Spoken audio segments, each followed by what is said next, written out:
Hey Forever Loves, I'm Aizhye. And I'm Aizhye. And we're Aizhye and Aizhye. Welcome to our channel. Yeah. So today we have our wonderful friend Lil Mys. Say hi in the background. Oh my gosh, how's that? Y'all gotta redo that. It's staying.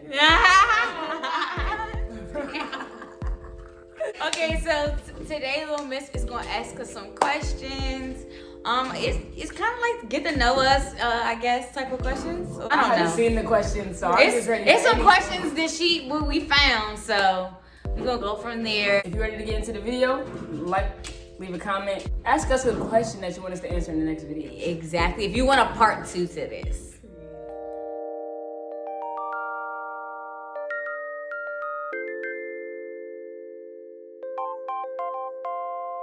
Don't forget to like, comment, and subscribe, and hit that notification bell so you can get notified every time we post. Are you guys ready for the first question? Yes. Okay. What brings meaning to your life? Ooh. You want me to go first? Go ahead. Music, family, community in general, animals, and yeah, I think that's pretty much meaning. Yeah. Okay. Actions, make meaning. What brings meaning to my life is helping someone. Like helping them in any type of way. Like whether it be big or small. And that goes for like my family, friends, sisters, cousins, whatever. Like I just like helping people. That's what like brightens my day up.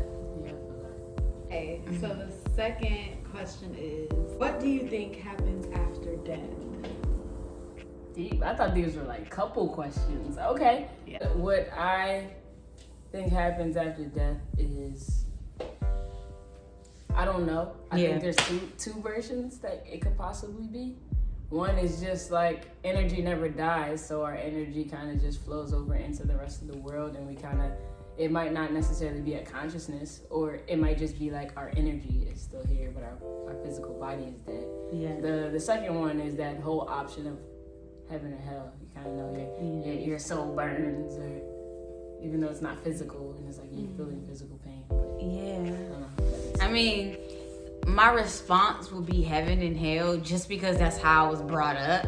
But in all actuality, I've never died in this lifetime, so I don't know what's gonna happen. I'm not gonna even give an answer because I don't know. Like, there's a heaven and there's a hell, and if you do some stuff and you sin, you going to fucking either heaven or hell. Like if you don't repent, so I really don't know. Yeah, because also religion could possibly be a construct that's put together to scare us to do things that they want us to do. Right. But we don't know. Right. That's a whole topic. Okay. So the next question is, if you had a friend who spoke to you the same way you speak to yourself, would you keep them as a friend? Sagittariuses are all welcome. Yes. Yeah. That's a question you gotta think about. Like, how do you speak to yourself? I'm very nice to myself. I think honestly and truly, I think that I would still be their friend, but I would just help them, like encourage them, because I know for me, I just need encouragement to stop talking to myself bad, like, and make me feel like I'm doing something that I'm supposed to be doing, or you're happy for me, or you're proud of me, or whatever. Because I feel like from that is when the self-talk changes, when you get motivation, you get encouragement and shit like that, like that you're doing great. So like I just would motivate the friend, like, because I know how I feel about myself. I sometimes I'm not always. So you would keep them as a friend? I would keep them as a friend just because I know that they could change. It's just because I feel like me being the person, if I don't get the encouragement, the affirmations and things that I need, I'm going to continue talking to myself bad.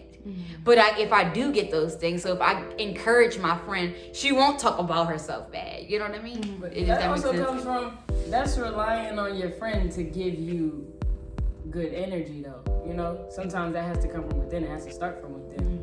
So like, if you wouldn't want to be your own, or if you would want to be your friend, but you know what you need, But you also, a good time to practice giving those things to yourself. Like in the mirror, give yourself that. But it's also like, for me, it's also unlearning some behaviors, because it's just like when you haven't had encouragement in your life and now you got to try to do it yourself for yourself. It's not easy.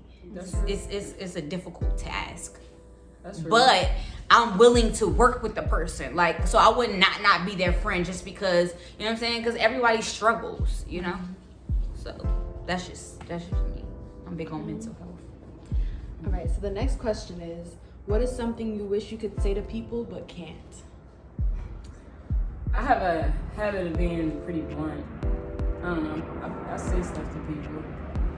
I don't know. I feel like sometimes I do come off as an asshole, which I don't mind. My biggest thing is I don't think that I can tell people to mind their fucking business. Like, it's just like sometimes I be feeling like I don't know how to say it nicely. Like, I don't know how to be like, you know, you need to mind your business. I don't know how to say it like that. I want to say, get the fuck out of my business. Yeah. You know what I mean? That's something I don't know how to say without it coming off harshly. That's what it's about, like learning the proper words to use in order for the delivery to not come through as harsh or negative. Yeah. Thank you. Okay, these are actually really good questions. I like them. Okay, so the next one is, how good are you at reading people? I want to go first. I'm really good. I'm really good. I'm a Pisces, as everyone knows, so I'm very intuitive. Like, and I'm an empath, so I can even if you don't say words, I can feel you. Like, I can feel your energy. Like, you don't even have to say nothing. I can feel the type of person you are and everything just from when you enter the room. I think you are really good at that. I feel like for me, it takes me like a couple times to have interactions with somebody to be like, all right, this nigga bullshit, and I gotta get off. So I'm pretty much like 2 to 3 strikes and you're out type person. Oh no, I know off the top. Nah, it take me time because I have the habit of giving people the benefit of the doubt. Exactly. I told her she gotta stop doing that. I'm learning, and yeah, I'm getting better. And sometimes people do start off as cool. Yeah, that's true. So just adapting to reality. Right. In every moment. I agree. Okay, next question is, are you happy with the career path you chose, or do you wish you had chosen a different career? You want me to go first? Go ahead. Okay. Sorry, it's Chloe is in the background. Yeah, she's having a good time playing with her toys. But yeah, I started out in the animal field, which I love working with animals, and I miss it to this day. But I fired my job to become an entrepreneur and work for myself and do entertainment and act and sing and dance and just do me and create community and build. And I'm really happy with it. I wish more growth on myself, and I feel like I'm learning as I'm doing it to enjoy it more, or how to enjoy it more, how to be better at it. Entrepreneurship is a difficult task. You have nobody to rely on you or make sure you get your check every 2 weeks. So everything that you're doing is literally for yourself, for your family, and you just gotta. It's a harder grind, but I do still love it. Yes. Yeah, I like this response.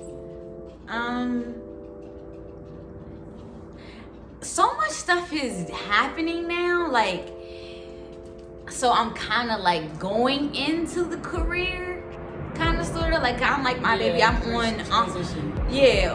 We're starting our entrepreneurship.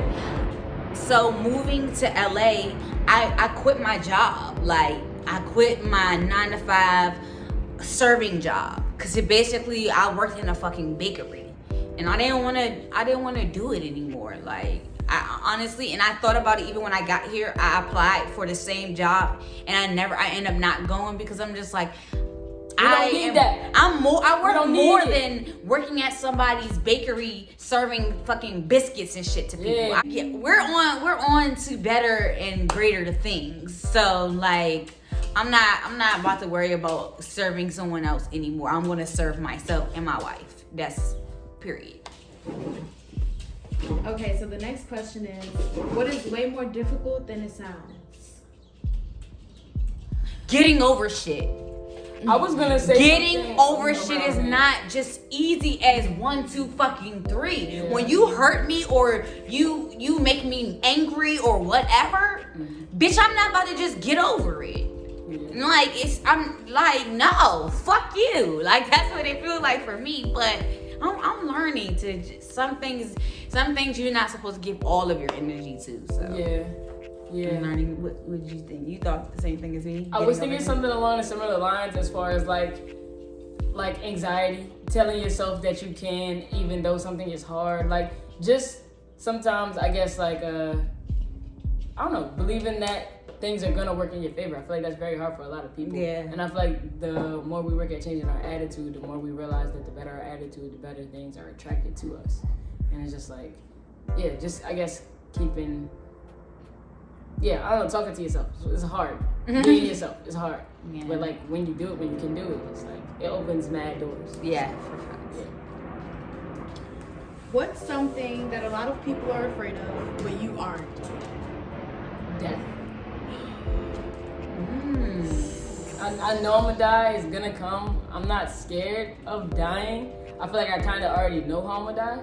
I think that the most fearful part, if I were to fear anything about it, would be like kind of the unknown is, I guess, a little scary, but I'm not afraid to die.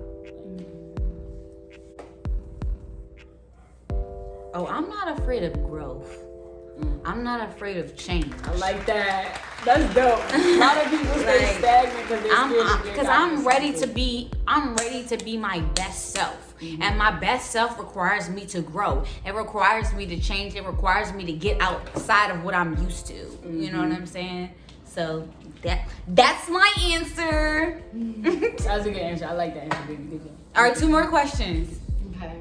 The next one is, what can someone do that makes them immediately unattractive to you, no matter how attractive they are? Lie. What you lying for? Yeah. We grown. What the fuck you lying for? What, I'm gonna put you in timeout, get you in trouble? Even if I do smack you in your face, you shouldn't have did what you did. You know? Stop lying.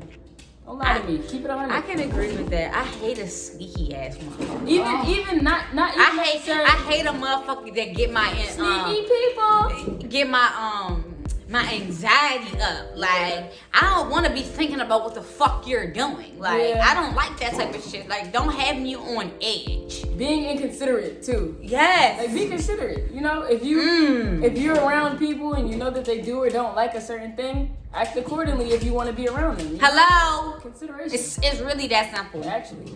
It's 1, 2, 3. Honestly. And lying can be suppressing information. You know how you just don't say nothing. It's not like you actually lied. Right. That's still a lie, technically. So that pisses me off too. Let me know. You know, communication. Yeah. Last question is, when was the last time you cried and why? I cried in the closet just now. Yeah. I've been having like anxiety attacks all day. I don't know what's happening. So, yeah. Oh.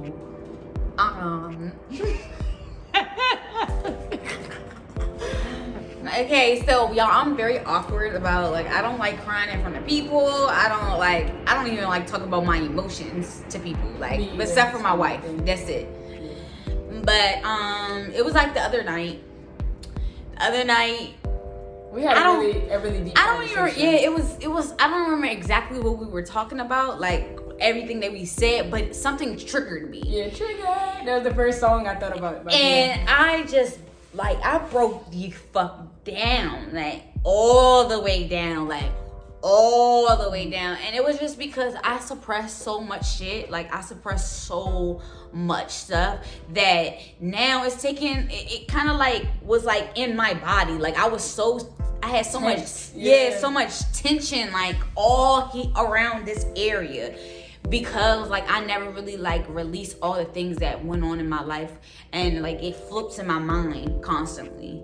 So I had a moment of weakness and I just broke down, but Babe was there. So I don't normally cry like that. I feel like the last time I cried before this was probably like I don't know. Whenever the last time I cried for you was, that's probably the only time I. You just don't like boohoo cry. You just a little bit. Little tears come out. Be a little It be emotional. feeling like sometimes there is a lot going on inside, and it just needs somewhere to go, and there's nowhere to fucking put it. So it just has to come out in like tears, you know. And even though like it's, I don't know, it's frowned upon in society to cry. Don't cry. Stop being a crybaby. Whatever. It's very important to cry because 9 times out of 10 you have nowhere to put that frustration or that whatever. Yeah. Just let it out in some form. Even if you need to like cry on a track, do whatever you need to do, but just, you know, let it out. It is very important, or else the pent up stuff does harbor in your body and cause you, you know. And one of the biggest things about your physical body is that most things that happen to your physical body is because of your mental. Yeah, that's true. You're having stomach problems probably because when you get anxious, you hold your stomach in tight. Like, you know, just let it pass.